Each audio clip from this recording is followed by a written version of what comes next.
introduce our speaker. Nice guy, he's cool. So harpsichordist Joe Gascho joined U of M School of Music, Theater, and Dance in the Department of Organ in September 2014.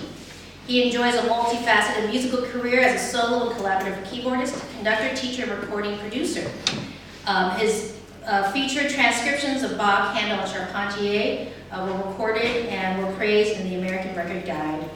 And his recent performances include performances with the National Symphony at Carnegie, Mark Morris Dance Group, the Kennedy Center Opera Orchestra, and Chicago Symphony. At Oberlin Conservatory's Baroque Performance Institute, Joe conducts the student orchestra, coaches chamber music, and teaches basso continuo. A strong proponent of technology in the arts, he has used computer-assisted techniques in opera productions, in recordings, especially with his ensemble Harmonious Blacksmith with percussionist Glenn Velez, and also in his basso continuo classes. I'd like to welcome Joe Gascho.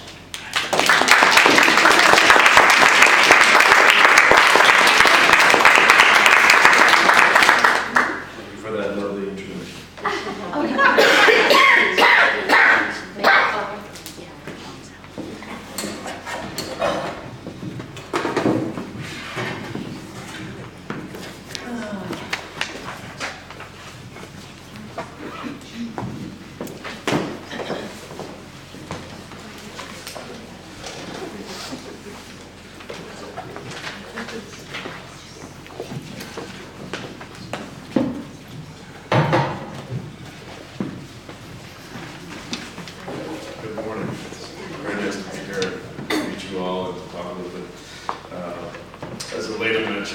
Transcriptions is something, well, I've recorded a lot of transcriptions. It was part of my doctoral work at the University of Maryland, and the way I formed that doctoral project, so as a harpsichordist focusing primarily on Baroque repertoire, also contemporary repertoire, that's kind of our two fields, but specifically looking at Baroque music, thinking the way those composers, those keyboard players, because that's really what they were, right? During their lives, they weren't really known to be composers. They were known for their ability to play and often improvise, but the way they learned composition was certainly kind of a traditional study of techniques of counterpoint and voice leading, but they copied a lot of scores. There were no Xerox machines. And the next step beyond that was transcribing scores. You have to think a little bit, it's not difficult to think of this, but before recordings, if you wanted to play a Beethoven symphony, you had to wait, probably several years to hear it somewhere played, or you could find a transcription for four hands or solo. And so this was an important skill. That's a kind of practical thing, but also there's an idealistic thing, I think, as well. Bach copied a lot of music of Vivaldi, and he arranged those concertos to be keyboard pieces, some for organ with pedals, but a lot just for keyboard. And I think it was his son, it's mentioned in the biography by Forkel, that Bach was obviously a great musician, but I think his son called him, he was kind of like finger smart. Right, and that's one thing that it's easy to be as any kind of music, especially keyboard players. We can be finger smart and do a lot of fancy things, but not necessarily always are things organized as well. And so Carl Phillips said about Bach, when he discovered Vivaldi's music, that's when he kind of came to a new level and understood things. So there's a lot of value for me also as a harpsichord player. Another very important composer, player is Jean-Henri d'Angrebert. He's not known as well probably to pianist, but for us he's very important as someone in the French school. He's kind of like the Debussy or the Ravel of the Baroque. He's amazing with colors, amazing detail like we think about with Ravel, and he did the same thing. He did not publish them, well actually some were published, but he made many, many transcriptions of opera works, and also of lute works, things for lute. There was a very idiomatic kind of sound, something that's very beautiful and tactile, and so he made transcriptions of both of those things. And so this got me going. Like, I thought if some of the best players of the music that I played, these composers, if that's what they were doing, seems like that's a reasonable path to learn. So what I did was the first recital I presented was all transcriptions made by Bach. So I did some of his Vivaldi concerti, and also there's some trios of Johann or Jan Adam Reinken, who was the generation before him. He wrote some trio sonatas, and Bach arranged these. And I can tell you, maybe I'll play it a little bit. I mean, there's actually, it's in the packet that you have, and I apologize that I didn't add page numbers to this. But it's not especially difficult. You see the first pages there are it's kind of an interlinear comparative score. You can see Vivaldi's concerto, the 5 lines on top, and then you see Bach's transcription below. That first page is really, really simple, right? Almost nothing's changed. But on the second page there, you see measure 28. There's this really subtle difference between the solo violin line and the line that Bach put as his melody. And this was it's funny to make an exaggeration about such a small thing. This was like a revelation to me. Like, I know exactly where I was at the University of Maryland Library when I was looking at this score, and I discovered, like, this is my favorite part of this piece, and it's just so beautiful. And you know what? That's Bach. He took this thing and he made it his own. And I just thought, gosh, this is a fantastic kind of process to get involved in. So I'll play a little bit of this for you, maybe, and then we can talk some more. So I'll play just for fun, and forgive me, this is a large black harpsichord, isn't kind of my traditional instrument. So.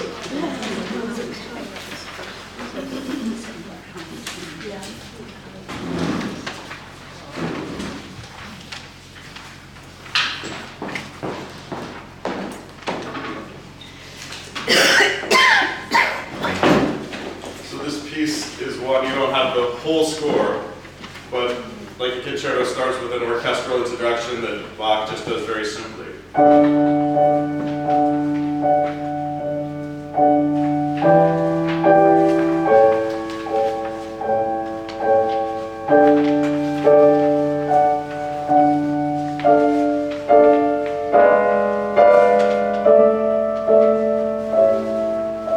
now the solo violin comes in.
me, there's a lot of value in that tiny thing of changing that a little bit, and that's kind of where I got started.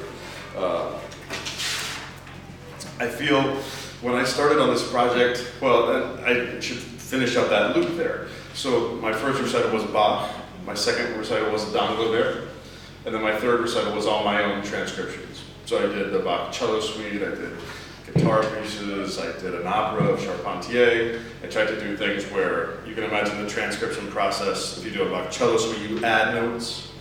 If you do an opera, you take away notes. So there's something interesting that you can come kind of both directions with that. So it was interesting that I actually received very little encouragement on this project from the faculty at my university.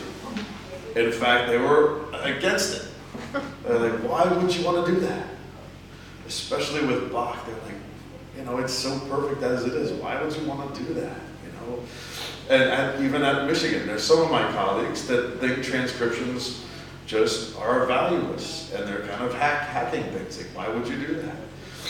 And I think that's just a different kind of philosophy to me of like, to me, a lack of engagement or a belief that a work of art is just perfectly set in stone, which I definitely don't believe. Again, I just take these composers as role models, that music is there to be played with. And I believe that the greatest value is, in fact, not for the performer. And so from that point of view, maybe it doesn't make sense. For the pure scholar who wishes to analyze things, understand, or for the pure performer who only wants to execute exactly what's there, why would you do that?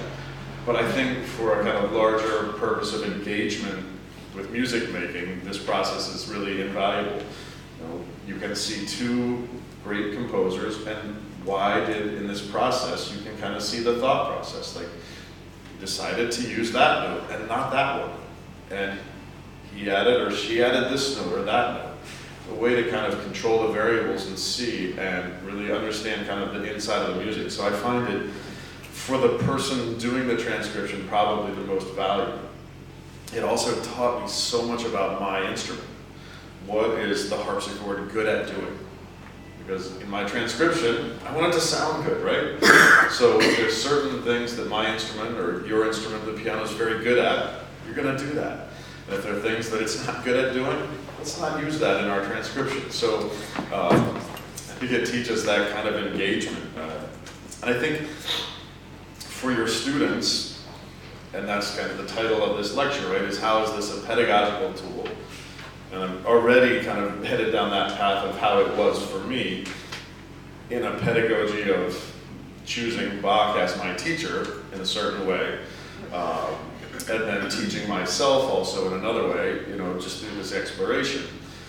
It's certainly not for every student, but this is a kind of gentle gateway to other areas of music making, of composition. You have students that have that kind of bent, sometimes maybe a little intimidated to just start with a blank page. It's possible to start with kind of a model or a tune or something and go from there. That kind of gives you a framework to build off of, or you're right, it's a seed you can build around. So also I think there was a time for my career when I did some arranging for people. I know people that maybe couldn't read music, very gifted. I had a guy who liked to write musicals, and he would just send me records of him singing everything, and I would write it down and harmonize it for him, and that's a path I could have pursued further as a career thing, but that's again the kind of way that begins, and I remember doing that actually, for friends at weddings and things. So you can see it becoming like close to ear training, right? This dictation thing of like just the general skills we want to kind of have in our students. And again, everybody being diverse, and I'm not saying it's everybody, but this broad spectrum, there's going to be people that are going to love this angle more than being able to play, Liszt or very difficult technical things. So it's a kind of offers a spectrum. I think also it's a gateway to improvisation. Again, having a seed where you're not needing to like improvise from nothing, which is a wonderful thing, but there's only a certain set of people that can deal with that amount of uncertainty. And there is this kind of improvisation in the middle of ornamenting things or taking something and making it a little different or changing the key. And I think that's a very valuable thing to have, like a kind of continuum of, it's not like you're either an improviser or not. It's actually, you can be kind of an improviser, you know, and I think those kind of things, if people get comfortable with that kind of freedom, I don't know if it's always audible, but it's easy to sense in certain musicians when they have a certain freedom, certain, you know, not obligation to exactly what's there. And again, as a Baroque musician, I have a little different approach on that than maybe, you know, people that play late 19th century or early 20th century where notation is very important. But I think even into 19th century, that's true. You think, there's many examples, but just one quickly is Chopin, who, you know, wrote many versions of the same piece, right? And they're not the same. And so that points to this idea to me on another level of, like, you know, the piece or the music is there and it can be realized in slightly different ways depending on, you know, the instrument or the place or kind of the feeling of it. So I think it's a really valuable way. I included in your packet here things that I don't play as much. Obviously my focus is going to be on the earlier things, that's been my thing, but this continued for a long time and it kind of goes in chronological order. You can maybe just leaf through that packet a little bit. Let's see, and maybe.